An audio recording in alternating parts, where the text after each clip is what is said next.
El districte de Sant Martí, nom que va heretar de l'antic municipi de Sant Martí de Provençals, és el segon més extens de Barcelona. Té una superfície de prop de 1.000 hectàrees amb 206.400 habitants i abarca gairebé tot el litoral barceloní amb 5 de les 7 platges de la ciutat. Limita amb el municipi de Sant Adrià de Besòs, el mar Mediterrani i els districtes de Ciutat Vella, l'Eixample, Horta-Guinardó i Sant Andreu. Aquest és un districte amb una història relativament recent. Fins al 1897 era un municipi independent i a partir d'aquí es va annexionar com a districte a la ciutat de Barcelona. L'espai que ocupa està dividit en 4 grans territoris, el Clot Candelarpa i la Verneda de la Gran Via cap a dalt i el Poblenou i els barris del Besòs de la Gran Via cap al mar. En aquests 4 territoris existeixen barris amb identitat i personalitat pròpies que fan de Sant Martí un districte plural. Aquesta singularitat i el fet que el nucli de convivència creixia i es feia fort van propiciar un associacionisme que encara avui dia és molt actiu. Aquí no hi havia només que les juntes de pares d'alumnes, aquí hi havia les juntes de les comunitats d'escala, que hi ha que dir que de les juntes de comunitats d'escala i per reivindicació de les juntes d'escala es van promoure i es va coordinar i es van organitzar mobilitzacions que van comportar després, com en el nostre cas, l'Associació de Veïns de Sant Martí de Provençals neix a través d'una reivindicació.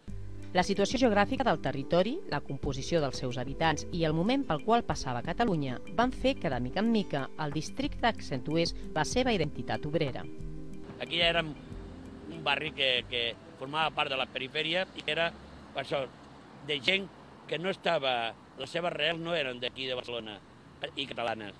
Per tant, aquí la gent que va anar vivint aquí era gent que treballava moltes hores, estàvem en precàries condicions i que això es denominava el que antigament es deia barri dormitori. Venien a dormir, s'aixecaven com les hormiguetes i dormir, treballar, dormir, treballar i treballar i dormir i no feien res més que això.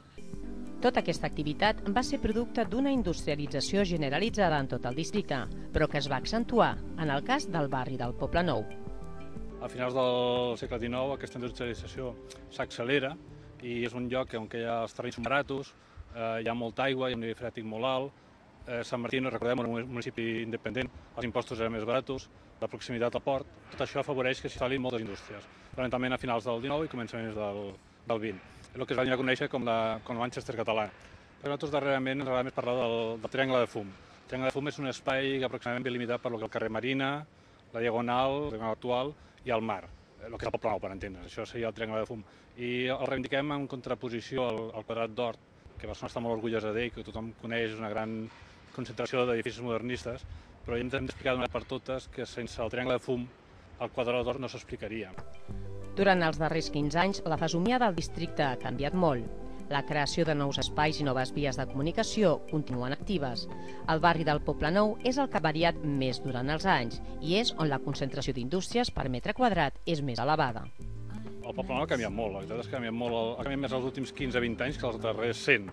Des que Barcelona és nominada com a ciutat olímpica, a partir del 92, com a Poblenou sofreix un canvi molt important, des del que és la construcció de Vila Olímpica, la recuperació de les platges, Fort Marítim, Diagonal al mar, la pròpia obertura de la Diagonal, que ha sigut molt important, i això ha suposat uns canvis molt ràpids. I tot allò que durant 100 anys s'havia canviat molt poc, havia modificat molt poc, ha canviat moltíssim els últims 15 i encara més els últims 5. I el que es trobem una mica és que ha canviat molt la fisonomia del barri. El fet que, sobretot quan va començar, era arrasem-ho tot el que hi ha i fem-ho tot de nou. Potser fa 15 anys és el que tocava, el barri li calia, però aquesta manera de fer ha continuat o pervigut amb el temps i que nosaltres defensem que creiem que és més necessari conèixer el que tenim, el nostre passat, perquè no hem d'oblidar que al Poblenou no hi ha catedrals, no hi ha esglésies romàniques, no hi ha gòtic, no hi ha renaixement, el que hi ha són indústries. Les indústries són els nostres monuments. Entre els monuments que hi ha al Poblenou, Can Saladrigues, Ca l'Aranyó, Can Felipa, Can Ricard, la Farinera, en són alguns exemples. Més d'un centenar de naus i recintes industrials omplen de xemeneies al districte de Sant Martí. Tot i que durant anys aquest era l'eskyline del districte, durant els darrers anys i fins avui dia, la fesomia del seu territori ha estat immersa en processos de canvi. La creació de nous vials i rambles han donat més fluïdesa als diferents barris. Alguns exemples els trobem en l'obertura de la Rambla de Prim, la Rambla de Guipúscoa, la Rambla del Poblenou, l'obertura de la Diagonal fins al mar i la creació de la nova zona Fòrum, entre d'altres. El futur del districte es presenta força actiu. Tots els canvis urbanístics provocats per la creació del nou districte 22 dins de Sant Martí oferiran una nova i més moderna imatge de la zona.